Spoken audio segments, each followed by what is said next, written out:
অর্ধেক তার করি আছে নারী, অর্ধেক তার নর। এই যে নারী এবং পুরুষের সমতার, সাম্রাজ্যে একটা ঐশ্বর্য তিনি অনুভব করতেন এবং সেটা প্রকাশ করে গেছেন। যে আমার চেতনার রঙে পান্না হলো সবুজ, চুনি উঠলো রাঙা হয়ে, আমি চোখ মেললুম আকাশে। এটাই কবিতা মানুষের মনের কথা বলে। তো সুতরাং এর চেয়ে আর কি সার্থকতা থাকতে পারে? সুপ্রিয় দর্শক, জীবন প্রবাহমান একটা নদীর মতো, স্রোতের মতো। এই স্রোত বা এই জীবন পূর্ণ হয়ে ওঠে তখনই যখন আমরা লীন হয়ে যাই শিল্পের সঙ্গে, সাহিত্যের সঙ্গে, সংস্কৃতির সঙ্গে। শিল্প, সাহিত্য, সংস্কৃতি আমাদের পরিপূর্ণ করে তোলে প্রস্ফুটিত ফুলের মতো, পদ্ম পাতার মতো। সেই প্রস্ফুটিত ফুলের স্রোতে অবগাহন করবার জন্য আমরা শুরু করেছি অনুষ্ঠান নিরন্তর। সৌজন্যে হচ্ছে খবর সংযোগ। এবং এই নিরন্তর অনুষ্ঠানে এই মুহূর্তে আমার সঙ্গে স্টুডিওতে আছেন একজন কবি। কবি কত স্বপ্নই না দেখেন, অসম্ভবের ফুল ফোটান, সম্ভাবনার ভেতর দিয়ে এক আগুনের ঝর্ণাধারা বইয়ে দেন।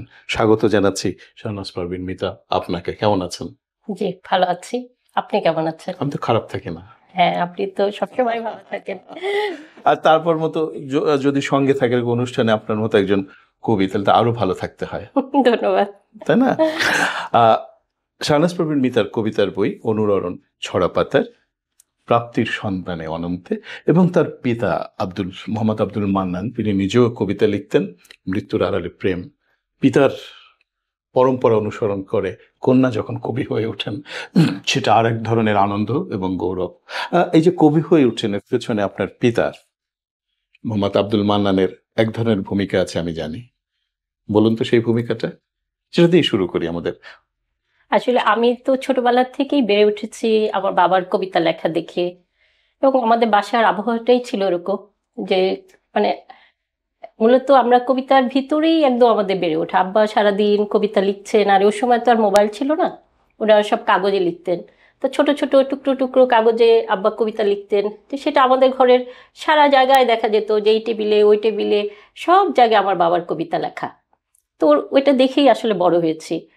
তা ছোটবেলায় যেটা হতো যে খুব মানে কবিতা লিখবো, কবি হয়ে উঠবো, সেটা আসলে এতটা ভাবি নাই। কিন্তু সাহিত্যের প্রতি খুবই সবসময় অনুরাগী ছিলাম। একদম আমি যখন বলা চলে আমার 11 বছর বয়স, যখন সাধারণত আমি তখন বাচ্চাই বলা চলে, যে বাচ্চারা তো যখন কোথাও গেলে তারা খেলাধুলা করছে, গল্প করছে, এরকম হচ্ছে। কিন্তু আমি হয়তো কোথাও বেড়াতে গেছি আমার কোনো আত্মীয়র বাসায়, বা যেখানেই আমি যেতাম, আমি গিয়ে বড় মানুষের মতো শুধু খুঁজে বেড়াতাম বই। আচ্ছা। বই, পত্রিকা, আমি সব সবাই আমাকে তাকিয়ে থাকতো আমার দিকে যে আমি কি করি। তা আমি এরকম ছিলাম যে আমি সারাক্ষণই বইয়ের ভিতরেই থাকতাম। সেটা আমার যে কোনো ধরনের, হ্যাঁ, যে কোনো তখন আমি কোনো করতাম না। যে আমার মনে আছে যে আমি যখন নিমাই ওনার হ্যাঁ নিমাই ভট্টাচার্যের আমি যখন মেম সাহেব পড়লাম, তখন আমার বয়স কত, 13 এরকম বয়স হবে। তাও আমার স্কুলে পরীক্ষা চলছে, স্বাভাবিক আমি বিকালবেলা, তা ওই সময়টুকু আমি অবসর নিয়েছি, যে ওই সময়টুকু আমি আর পড়ার বই পড়বো না।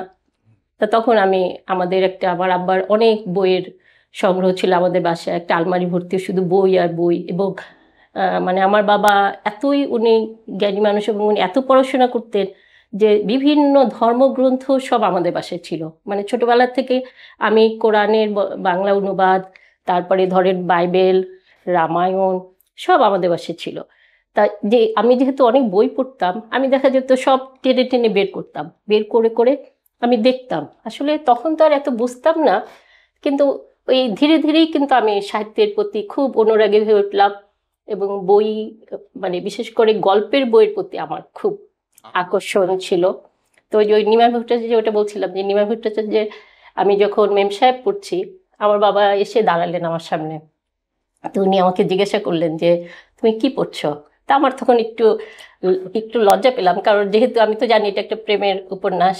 তা আমি আমার বাবার দিকে তাকালাম, তাকিয়ে বললাম, দেখালাম বইটা। তখন আমার বাবা বললেন যে তুমি যে এই বইটা পড়ছো, তুমি কি এটা বুঝতে পারতেছো।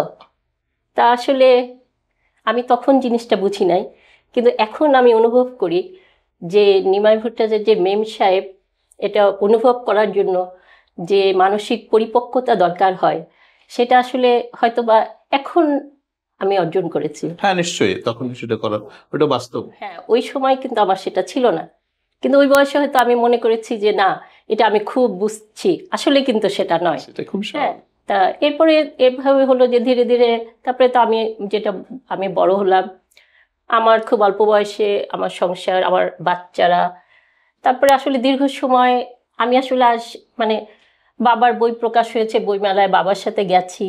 বাবার এই যে এই যে বইটা আমি আজকে নিয়ে এসেছি, এই মৃত্যুর আড়ালে প্রেম, এই এই কাব্যগ্রন্থটা যখন প্রকাশিত হলো, আমার আমার বাবাকে, মানে আমার বাবা এরকম একজন মানুষ ছিলেন যে উনি তো কবি ছিলেন, আবার উনি মানে অনেক একজন ভালো মনের মানুষ ছিলেন।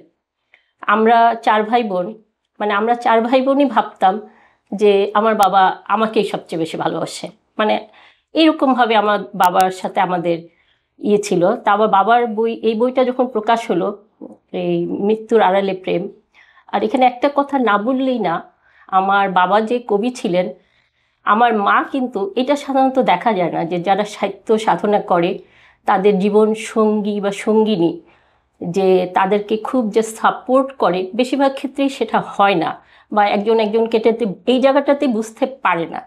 কিন্তু আমার মাকে আমি সারা জীবন দেখেছি যে আমার বাবার যে এই যে যতগুলো কাব্যগ্রন্থ প্রকাশিত হয়েছে এবং ওনার যত কবিতা লেখা, আমার মায়ের মানে অসামান্য অবদান।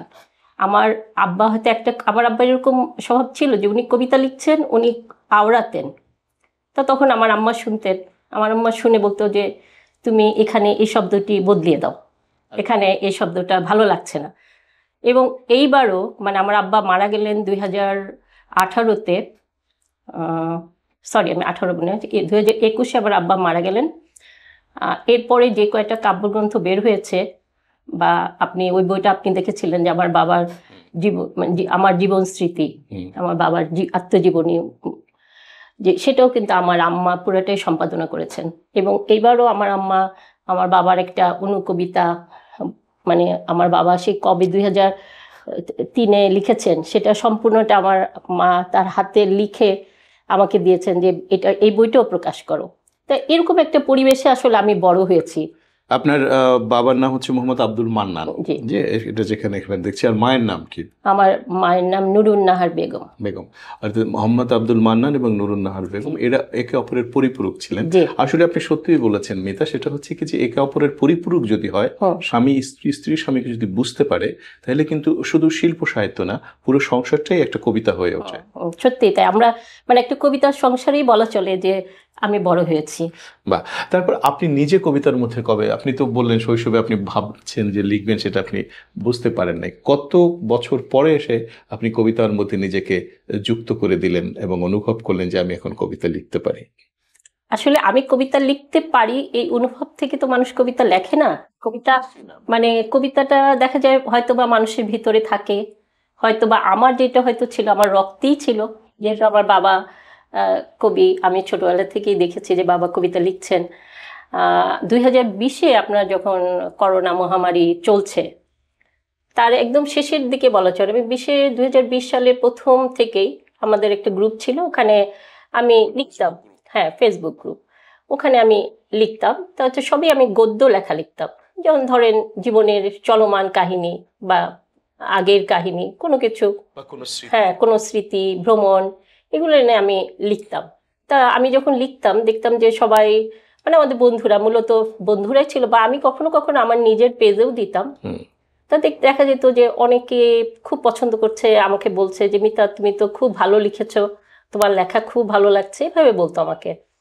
তা এইভাবে লিখতে লিখতে একটা সময় আমি ভাবলাম, যেহেতু বাবার প্রতি অসম্ভব একটা ভালোবাসা ছিল, তা এই জন্য ভাবলাম যে আমার বাবা কবি, আর আমার বাবা শুধু কবি ছিলেন না, যেহেতু উনি মানে ঢাকা বিশ্ববিদ্যালয় থেকে উনি বাংলা সাহিত্যে MA করেছিলেন, বাংলা ভাষা ও সাহিত্যে। আমার বাবার বাংলা ভাষায় উনি অনেক দক্ষতা ছিল, উনি জানতেন অনেক। আমাদের বাসায় এমন দেখা যেত যে কবিতা কেউ লিখবে, নতুন কেউ লিখছে, তার ছন্দ সে জানে না, আমার বাবার কাছে আসতে যে ছন্দ শেখার জন্য। এরকম অনেক মানুষকে মানে আমার বাবা ছন্দ শিখাতেন। তো এটা তো আমি দেখেছি। তা তখন আমার কাছে হঠাৎ করে আমার মনে হলো যে আমি কবিতা লিখবো, আচ্ছা। আমি কেন গদ্য লেখা লিখছি, আচ্ছা। আমি কবি কন্যা, তাহলে আমি কবিতা লিখি। তা সেই থেকেই মূলত আমি আমার প্রথম কবিতাটা লিখলাম। তা আমার প্রথম কবিতা যখন আমি ফেসবুকে দিলাম, তখন আমার বড় মামা, উনি একজন মুক্তিযোদ্ধা, তো উনি আমাকে লিখলেন যে মিতা, তুমি এইবার তোমার সঠিক ট্র্যাকে এসেছো। আপনার মামার কি নাম? আমার মামার নাম মোহাম্মদ জায়াদুল আলম। মুক্তিযোদ্ধা জায়েদুল আলম। জি। তো উনি আমাকে এই কথাটা লেখার পরে আমি মানে খুবই মনে হলো যে এটা আমার অনুপ্রেরণা। হ্যাঁ, আমি আমার কাছে তখন মনে হলো যে তাহলে আমি কিছু, হ্যাঁ হ্যাঁ, যে আমি তাহলে কিছু হয়তো লিখতে পেরেছি, যে সেটা যেমনই হোক। হ্যাঁ। তা তারপরে মূলত আমার বাবা দেখলেন যে আমি কবিতা লিখছি, ফেসবুকে দিচ্ছি। ওই সময় করোনার সময় একটু যাতায়াত কম হতো। তা বাবা, এরকম একদিন গেলাম আমার বাবার বাসায়, তখন আমার বাবা আমাকে বললেন যে তুমি তো কবিতা লিখছো, তাহলে তোমার কবিতা আমাকে শোনাও। তাই সেই কবিতা মানে যখন আমার বাবা শুনলেন, আমার কাছে এখনো মনে আছে যে আমি যখন আমার লেখা কবিতা পড়ছি আর আমার বাবা পাশে বসে শুনছেন, উনি আমার মুখের দিকে তাকিয়ে আছেন, তাকিয়ে থেকে আমাকে জিজ্ঞাসা করলেন যে এই কবিতাগুলো তুমি লিখেছো? তা আমি বললাম হ্যাঁ আব্বা, আমি লিখেছি, আর কে লিখবে। তখন আমার বাবা খুব করে আমাকে বললেন যে তুমি কখনো আমার কাছে কবিতা লেখা শেখোনি, কত মানুষ আমার কাছে কবিতা লেখা শিখতে আসে, কিন্তু তুমি কখনো আসোনি, কিন্তু তুমি নিজে নিজে যেটা লিখেছো সেটা অনেক ভালো লিখেছো। এবং উনি বললেন যে আমার থেকে তুমি ভালো লিখেছো। মানে একজন পিতা যখন এই কথা বলে যে আমার বাবার মতন একজন জ্ঞানী মানুষ, আমি তো খুব অবাক হয়ে আব্বার দিকে তাকালাম যে আব্বা আপনি এটা কি বললেন আমাকে। তখন আমার বাবা বললেন যে না, আমি এটা তোমাকে বললাম, তুমি বই প্রকাশ করো, আমাকে আর তোমার শোনাতে হবে না। একটা কথা আছে আমাদের, যে সন্তানের কাছে এই জাতীয় যতক্ষণ পরাজয় হয় অভিভাবকের, পিতার বা মায়ের, সেটা কিন্তু খুব গৌরবজনক পরাজয় হয়। এটা পরাজয় না, এটা এক ধরনের আনন্দ, এটা এক ধরনের গৌরব, এটা কিন্তু সৌরভ, যে আমার কন্যা, আমার পুত্র, আমার উত্তরাধিকার আমাকে অতিক্রম করছে, বা আমার মতো করে আছে, আমার বেশে আছে। না, আপনি আপনার মনে আছে কিনা যে আমরা ছোটবেলায় যখন খেলাধুলা করতাম, আমরা একটা খেলা ছিল রিলে রেস। রাইট। যে একটা লাঠি একজনের হাতে দিত, সেই লাঠি ধরে আরেকজন আগিয়ে যেত, সেই লাঠিটা আরেকজনের হাতে যেত। হ্যাঁ, যে আমার কাছে মনে হলো যে আমার, হ্যাঁ, উত্তরাধিকার। আমার বাবা যখন পরম্পরা, আমার বাবা যখন মারা গেলেন, উনি কিন্তু শেষ কথাই আমাকে ওটা বললেন যে আমি হয়তো বেঁচে থাকবো না, কিন্তু আমি আমার মানে বন্ধু আত্মীয় সবাইকে বলেছি যে আমার মৃত্যুর পরে আপনারা আমার একজন উত্তরাধিকার পাবেন, যে কবিতা লিখবে। আমার বড় মেয়ে কবিতা লিখছে। এই যে বাবার শেষ কথাটা, এটাই মূলত আমার কবি হয়ে ওঠা।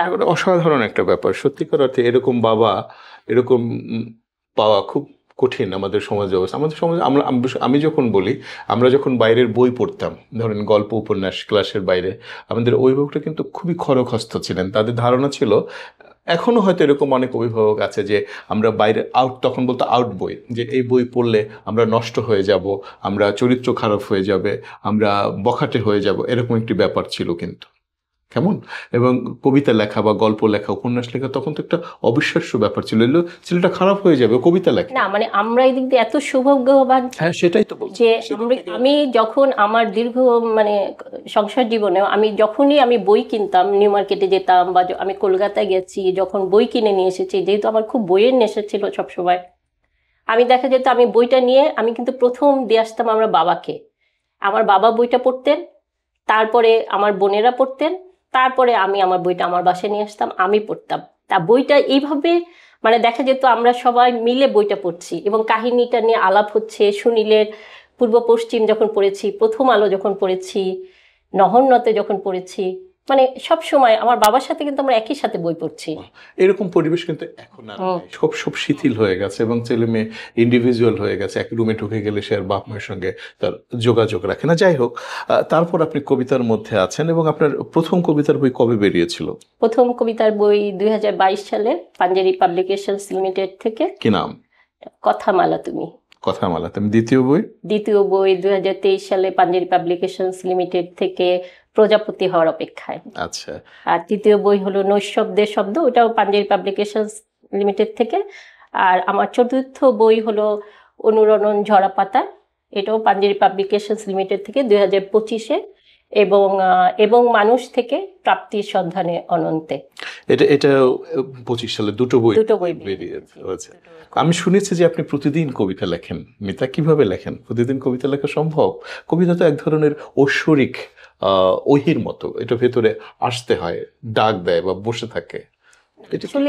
আসলে এটা আমি একদিক দিয়ে আমি খুব সৌভাগ্য বলে বলবো এই কারণে যে কবিতা লেখার ক্ষেত্রে আমি অনেক ভাগ্যবান এই কারণে যে আমার বাবার অনুপ্রেরণা যেমন ছিল আমার মা বা আমার ভাই বোন, আর এখন যেমন এটার অনুপ্রেরণা আমার ছেলে মেয়েরা, তারা খুব চায় যে আমি যখন প্রথম আমার কবিতার বই প্রকাশ হলো কথামালা তুমি, যে আমার বাচ্চারা খুব অবাক হয়ে গেলেন যে মা কবিতা লিখেছে। হ্যাঁ হ্যাঁ, যে কারণ তারা তো সারা জীবন, যেহেতু আমি হাউসওয়াইফই ছিলাম মূলত, যেহেতু যদিও আমি প্রথম দিকে স্কুলে টিচার ছিলাম বা সারা জীবন ওদেরকে লেখাপড়া করিয়েছি, ওরা দেখেছে যে আমি অনেক সংস্কৃতি মোনা বা নানাকে দেখেছে, কিন্তু ওরা তো দেখেনি যে মা লেখালেখি করছে, সেটা তো ওরা দেখেনি। তো ওরা যখন দেখলো যে আমি কবিতা লিখছি, এটা ওদের কাছে অনেক আনন্দের হলো, যে ওরা বলল যে মা শুধু মা না, তার বাইরেও মায়ের একটা আলাদা পরিচয় আছে। এই যে ছেলে মেয়ে গৌরব বোধ করে বা মায়ের একটা আলাদা আইডেন্টিটি, এটা নিশ্চয়ই মা হিসেবে এক ধরনের অনুপ্রেরণা বোধ করেন আপনি। তো এই অনুপ্রেরণা আপনাকে কাজ করে কবিতা লিখতে? হ্যাঁ, এই অনুপ্রেরণা কাজ করে। আর যেহেতু এখন আমার বাচ্চারা বড় হয়ে গেছে, ওরা দেশের বাইরে আছে, আমেরিকাতে আছে, তা ওদের লেখাপড়া শেষ। আর যেটা হয় যে সংসারের ক্ষেত্রেও এখন আমার অনেক দায়িত্ব কমে গেছে, যে অনেকটা আমি সময় দিতে পারি কবিতায় অনেক বেশি। আমি দেখা যায় যে এখন আমি যে কোনো অন্য কাজ করার থেকে আমি কবিতা লিখতেই পছন্দ করি বা বই পড়তে পছন্দ করি, কবিতার সাথে থাকতে পছন্দ করি। সেদিন যেমন আমাদের একজন কবি আমাকে বললেন, বা যেহেতু আমার বাবা আমাদের ফরিদপুরে আমার বাবা পদক পেয়েছিলেন যে মীর মোশাররফ হোসেন শ্রেষ্ঠ কবি হিসেবে ফরিদপুরে, তা উনি আমাকে বললেন যে আপনার বাবা এত সুন্দর চমৎকার সনেট লিখতেন, তাহলে আপনি কেন লেখেন না? তা তখন আমি ওনাকে বললাম যে আসলে আমার বাবা তো অনেক জ্ঞানী মানুষ ছিলেন, উনি অনেক জানতেন, আমি তো কবিতায় আসছি একদম বলা চলে কিছু না জেনেই। হ্যাঁ, আমার ছন্দ সম্বন্ধে আমার ওরকম জ্ঞান নেই, স্বরবৃত্ত, মাত্রাবৃত্ত বা অক্ষরবৃত্ত ছন্দ আমি খুব বেশি পড়িনি বা ওইভাবে জানি না। আমার ভিতরে যেটা আসে সেটাই আমি প্রকাশ করি আমার কবিতায়। হ্যাঁ, তারপরেও আমার মনের ভিতরে একটা ভাবনা এলো, আমি চিন্তা করলাম যে আমি কেন পারবো না, আমিও সনেট লিখতে পারবো, আমিও অক্ষরবৃত্ত ছন্দ আমি জানি, দেখি কী নিয়মে সনেট লিখতে হয়। তারপরে আমি এর ভিতরে আমি 3-4টা আমি সনেট লিখেছি। কেমন হয়েছে জানি না, কিন্তু চেষ্টা করছি। নিশ্চয়ই একসময় পৌঁছে না যাবে, এমন কোনো কঠিন বিষয় না, কিন্তু আপনি চেষ্টা করলেই পারবেন কবিতা লিখতে। আমি শুনছি আপনি গল্প লিখতেও চেষ্টা করছেন। ভাবছি, গল্প তো আসলে ঠিক গল্প না লিখলেও আমি কিন্তু ভ্রমণ কাহিনী লিখি। আমি যখন কোথাও বেড়াতে যাই, আমি কিন্তু দেখা যায় যে ওই সময়ের আমার জীবন ভাবনা বলে আমি একটা কথা লিখে আমি লিখি। ধরুন আমি আমেরিকার পশ্চিম উপকূলে আমার ছেলে থাকে, তা ওখানে যখন আমি যাই, ওখানকার প্রকৃতি, ওখানকার মানুষের জীবন, সেটা ফেসবুকে আমি দেখেছি, আপনি খুব চমৎকার লেখেন বিষয়টা। তা আমি ওইটা নিয়ে আমি সবসময় আমি লিখি। তা যেই কারণে আমি মাঝে মাঝে ভাবি যে আমি তো লিখি, আর যেহেতু আমার যারা পাঠক আছে, বিশেষ করে ফেসবুকে যারা আমাকে জানে চেনে মূলত, আর এখনকার এই ডিজিটাল যুগে আমি মনে করি বেশিরভাগ মানুষের চেনা যেন ফেসবুকেই হয়, কারণ কয়েকটা মানুষ আছে যে বই কিনে বই পড়ছে, এটা খুব কম। তা আমি ওটাতেই আমি খুব খুশি যে ফেসবুকেও যদি আমার কবিতাটা কেউ পড়ে, তার কাছে ভালো লাগে, এটাতেই আমি অনেক আনন্দিত। তখন আমার কাছে মনে হয় যে আমার পরিশ্রমটা সার্থক হলো। তাহলে আমরা গল্প কবে পাচ্ছি? গল্প চেষ্টা করছি, আমার খুব ইচ্ছা ছিল যে এইবারই আমি আনবো। তা এবার তো যেহেতু বইমেলা শুনছি যে এগিয়ে আসলো, এখন হবে কিনা জানি না, তারপরে ইনশাল্লাহ হবে, আশা আছে। হ্যাঁ, সম্প্রতি আপনি কক্সবাজার বেরিয়ে এসেছেন। হ্যাঁ, আমার গল্প লেখার প্রয়োজনে আমি কক্সবাজার গিয়েছিলাম। যে আমার ওই যে আমি বললাম যে আমার বাচ্চারা আমাকে খুব সাপোর্ট করে, তারা বোঝে যে মা যেহেতু লেখালেখি করে, মার হয়তো ওরকম প্রকৃতির সাথে একা থাকার কিছু ব্যাপার আছে, যে মা ওইভাবে সময় কাটাক। তা আমার ছেলে মেয়ে আমাকে পাঠালো, বললো যে তুমি কক্সবাজার যাও, একা ঘুরে আসো। আমার মেয়ে আমাকে যখন মাঝে মাঝেই বলে, যেহেতু সে এখন মাস্টার্স শেষ করে সে এখন জবে আছে, সে এখন যথেষ্ট বড় হয়েছে, মায়ের একজন বন্ধুর মতো, সে আমাকে বলে যে আম্মু, নিজের সাথে একা সময় কাটানোরও কিন্তু অনেক দরকার আছে। অবশ্যই অবশ্যই, এটা গুরুত্বপূর্ণ, হ্যাঁ। খুব গুরুত্বপূর্ণ। তা আমি যখন মনে করলাম যে আমার গল্পটা লিখবো এবং গল্পের যে নায়িকা, তাকে হয়তো সে আমি না, কিন্তু আমারই মতো কেউ সে। নিশ্চয়ই। হ্যাঁ। তা তার তার যে ভাবনাটাকে, সেটা তো আমাকে ভাবতে হবে। সেই ভাবনা থেকেই মূলত আমি গিয়েছিলেন। গিয়েছি। এবং একা যে ছিলেন কক্সবাজারে, এবং একা ছিলেন, একা খাওয়া দাওয়া করেছেন, একা ঘুরেছেন, নিশ্চয়ই তার মধ্য দিয়ে আপনি গল্পের যে রসদ সেটা আবিষ্কার করে ফেলেছেন। কিছুটা আমি লিখেওছি, দু এক পাতা। নিশ্চয়ই দেখা যাবে যে ভবিষ্যতে আমরা গল্প কিংবা উপন্যাস পেয়ে যাচ্ছি। কবিতা, গল্প এবং উপন্যাস, আপনি বলছিলেন যে আপনার শৈশবে আপনি প্রচুর গল্প পড়েছেন। তো আপনি আবার বলছেন যে আমি গল্প না, এখন আমি কবিতার মধ্যে নিমজ্জিত আছি। আসলে কবিতা আসলে বিষয়টা কি, কেমন? এটি কালারফুল, বর্ণাঢ্য, নাকি কালো গোলাপ, নাকি লাল গোলাপ? কি কবিতা, কি আসলে কি মনে হয় আপনার? আসলে রবীন্দ্রনাথ তো খুব সুন্দর বলে গেছেন না, যে রূপনারায়ণের কুলে জেগে উঠিলাম, জানিলাম এ জগৎ মিথ্যা নয়, তাই না? যে রবীন্দ্রনাথ যে কথাগুলো বলেছেন, হ্যাঁ, যে আমার চেতনার রঙে পান্না হলো সবুজ, চুনি উঠলো রাঙা হয়ে, আমি চোখ মেললুম আকাশে, চলে উঠলো আলো পূবে ও পশ্চিমে, হ্যাঁ, গোলাপকে বললুম সুন্দর, সুন্দর হলো সে। তা বলতে হবে তো সুন্দর, তাই সুন্দর কে বলবে? নিশ্চয়ই কবি, যেই চেতনাকে ধারণ করে। তা আমি এর জন্য মনে করি যে আমার ভিতরে যে ভাবনাগুলো আছে, যে শব্দরা খেলা করে আমার ভিতরে, সেটা যখন কবিতায় আসে, আমি যখন কবিতায় রূপ দেই, মানে মূলত এটাই হয় যে আমার মনে হয় যে মানে কবি কিন্তু এক ধরনের বাউল। আপনি যদি আপনি যদি বলেন, আমি যেমন এখন মনে করি যে আমি যেভাবে এখন কবিতার ভিতরে ডুবে আছি, যে মনে হয় যে আমি সারাক্ষণ ভাবনাতেই থাকি, যে আমার ভাবনা কবিতা ঘেরেই। আচ্ছা, এর বাইরে আর কোনো ভাবনা নেই? না, আমি খুব বেশি এখন ভাবনা নিতে চাই না, শুধু কবিতার মধ্যে নিমজ্জিত থাকতে চাই, এবং সেটা একদম খুব ভালো লাগে, একটা অদ্ভুত একটা জগৎ, তাই না? হ্যাঁ, মানে একদম খুব শান্তি। আপনার পাশে একজন লোক বসে আছে। আর এটাতে হয় কি, আপনি মানে এই জাগতিক যে মানে টানাপোড়েন, জাগতিক যে মানে হিংসা বিদ্বেষ ঝগড়া, মানে সেগুলো থেকে আপনি অনেক দূরে থাকবেন। আপনার ভিতরে মানে খুব সুন্দর একটা জগৎ থাকবে যেখানে আপনি বাস করবেন। তাই জন্য কবিদের একটা খুব সুন্দর, এটা শুধু কবি না, আমি বলি যে সৃষ্টিশীল মানুষ, অবশ্যই, যিনি ছবি আঁকেন, যিনি গান সবাই একই, যিনি গান লেখেন, যিনি গল্প লেখেন, উপন্যাস লেখেন, যিনি নৃত্য করেন। কেমন নৃত্য আমরা শুধু দেখি, কিন্তু সাধনাটা তো বুঝতে পারি না, কিন্তু ভয়ঙ্কর সাধনাটাকে করতে হয় একটি নাচ তুলবার জন্য। তো এই বিস্তরের ভিতরে যখন না, এটা তো আপনি যেহেতু আপনি নিজে একজন লেখক, মানে আপনি সাহিত্যিক, আপনি নিজে জানেন যে একটা মানুষ যখন একটা ফসল ফলায় মাঠে, একটা কৃষক, সে কিন্তু দিনরাত পরিশ্রম করছে, আমরা তার পরিশ্রমটা দেখতে পাচ্ছি, যে সে মাঠে জমি চাষ করছে, তারপরে ওখানে বীজ বুনছে, তারপরে ওখানে একটা ফসল হচ্ছে, আবার সে ওটাকে কাটছে, আবার নতুন করে বলছে। একজন লেখক কবিরও কিন্তু তাই, সারাক্ষণ সে একটা ভাবনার জগৎ তার ভিতরে উন্নরিত হতে থাকে, যে সে মানে কবিতা সৃষ্টি করে সারাক্ষণ। এটা হয়তো বাইরের মানুষ দেখতে পায় না, কিন্তু সে কিন্তু সারাক্ষণ একটা খেলা করে তার মনের ভিতরে শব্দেরা। অনেকক্ষণ ধরে কথা হচ্ছিল কবি শাহনাজ পারভীন মিতার সঙ্গে। এখন একটা কবিতা শুনি শাহনাজ পারভীন মিতার। আমি নির্বাচন করে দিলাম কবিতাটির নাম হচ্ছে বিরহে পাতা ঝরে। এটি হচ্ছে প্রাপ্তির সন্ধানে অনন্ত কবিতা থেকে। একটু পড়েন আমাদের দর্শকদের জন্য। ধন্যবাদ। আমি না, ওইটা থেকে দিব না, এটা আপা পড়েন, ওটা শেষের দিকে পড়বেন। আচ্ছা। চোখের দেখতে কোনো সমস্যা হচ্ছে? তাহলে চশমাটা পরে নেন। বয়স হয়ে যাচ্ছে তো এখন, একটু চোখের দৃষ্টি একটু সমস্যা। এটা কোনো ব্যাপার, যে সারাক্ষণ লেখালেখির ভিতরে থাকি। হ্যাঁ নিশ্চয়ই, বয়স কোনো ব্যাপার না, কবির কোনো বয়স হয় না। হ্যাঁ, এটা আমিও তাই মনে করি যে কবির কোনো বয়স নেই। সুতরাং লিখতে পড়ুন। বিরহে পাতা ঝরে, নিঝুম বাড়ি, শুনশান রাস্তা, পাতা ঝরঝর ঝরছে, টুপটুপ বৃষ্টি পড়ছে, সেখানে একাকী এই আমি, ফোনের ওপারে ফিস ফিস তুমি। কথার প্রহর কেটে যায়, তবু থাকো অজানা, শুনতে কি পাও পাতা ঝরার কান্না।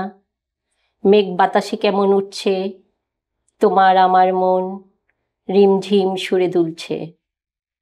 হৃদয় অতলে দোলে জলের গান, ভ্রমর গুনগুনিয়ে যায় ভরিয়ে প্রাণ, শুধুই অবিরাম পাতা ঝরে, কত কথা বলে শব্দ নৈশব্দের প্রহরে। ঠক ঠক ঠক কে আসে নীরবে পথ চলায়, সে কি তুমি না ঝরা পাতা শনশনায়। মনের মাঝে কত সুর ভাঙে গড়ে বৈরী তালে, সুরের বীণায় হৃদয় মন্দিরে দ্বার খুলে।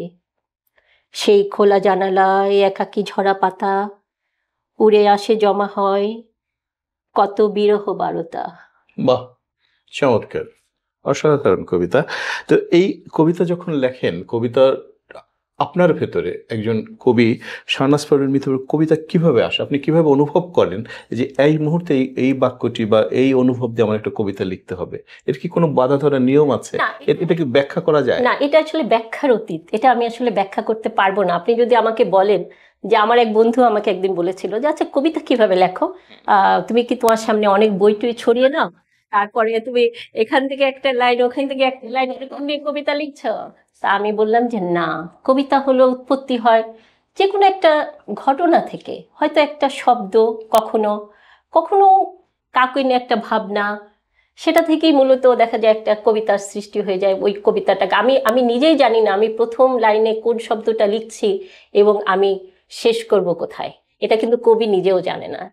তো সুতরাং এটা বলা যায় না যে আসলে যারা কবিতা লেখে না, গল্প উপন্যাস লেখে না, তাদের কিন্তু লেখকদের নানা রকম কৌতূহল থাকে যে এরা কিভাবে লেখে, এটা কিভাবে শত শত পৃষ্ঠা লিখে ফেলে। এটা একটা কৌতূহল থাকে, অনাদিকাল থেকে ছিল, এখনো আছে, ভবিষ্যতেও থাকবে। আপনি তো একজন সাহিত্যিক, আপনি তো জানেন, আপনি অনেক গল্প লেখেন, বড় বড় গল্প লিখেছেন। যে মুকাম সদরঘাটের কথাই যদি আমি বলি, কারণ এত বড় একটা উপন্যাস আপনি লিখেছেন, আমি যখন বইটা পড়েছি বা ধরেছি তখন আমার কাছে মনে হয়েছে মনি ভাই এত বড় বই কিভাবে লিখলো। হ্যাঁ, মানে আমার ভিতর এটা এসেছে। কিন্তু আমিও যখন আমার ছোট ছোট গদ্য লেখাগুলো লিখি, তখনও কিন্তু দেখা যায় আমি বলে না যে অন্ধের মতো লিখে যাওয়া, আমি কিন্তু লিখে যাচ্ছি, কি লিখছি আমি জানি না, আমি লেখাটা শেষ হয় তারপর আমি পড়ি যে আমি কি লিখেছি। তা এটাই হলো আসলে এটা হচ্ছে মূল বিষয়, লেখা এক অলৌকিক সৃষ্টিশীল, মানে এটা একটা ঈশ্বর প্রদত্ত একটা ক্ষমতা যদি বলা যায়। জানি না কিভাবে ভেতরে আসে, কেমন করে আসে। এবং আমি দেখি যে অনেক গল্প লিখবার পর এটা কি আমি লিখেছিলাম, হ্যাঁ, না, এটা এটা সত্যি কথা, এটা এই অনুভবটা হ্যাঁ উদিত হয়। আমরাও যেরকম বিস্মিত হই যে আপনি লিখেছেন এত সুন্দর করে, কিভাবে লিখলেন। বা এটা এটা সত্যি, এই যে রবীন্দ্রনাথের এত কবিতা, তাই না? মানে আমরা যখন পড়ি মনে হয়, আমার কাছে মাঝে মাঝে মনে হয় যে আমি কি লিখবো, সব কথাই তো রবীন্দ্রনাথ লিখে গেছেন।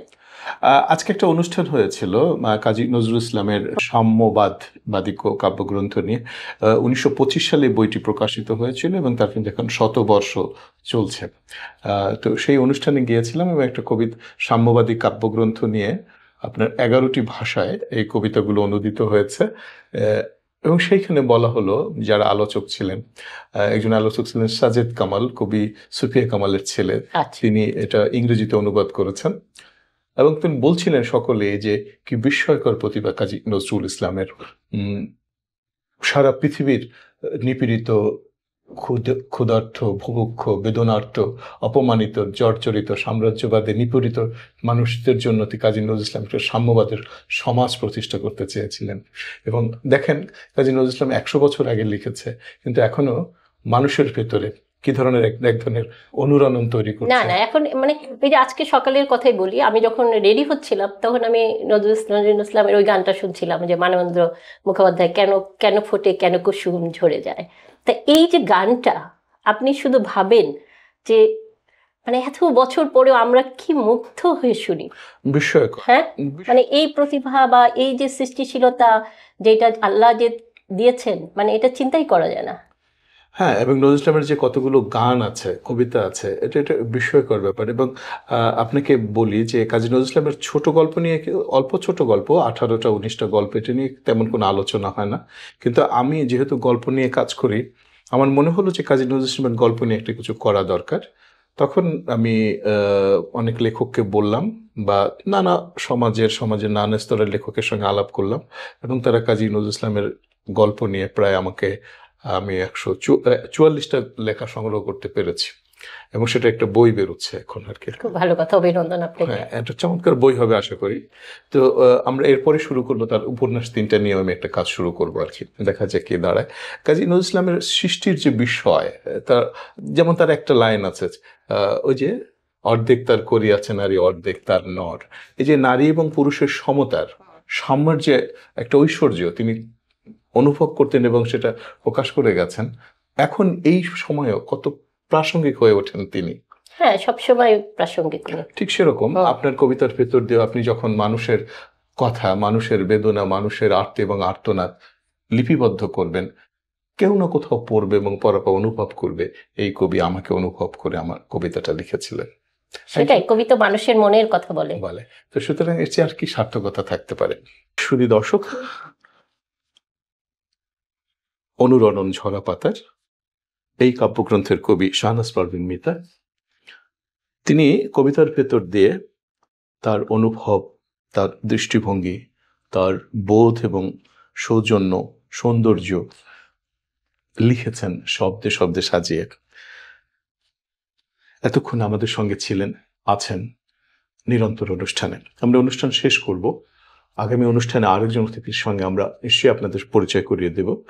তো মিতার কাছ থেকে বিদায় নেব, কিন্তু আমরা একটু অনুষ্ঠানটা অন্যভাবে শেষ করতে চাই। আমি বিদায় নেব, কিন্তু অনুষ্ঠানটা শেষ হবে শাহনাজ পারভীন মিতার একটি কবিতা পাঠের মধ্য দিয়ে। কেমন?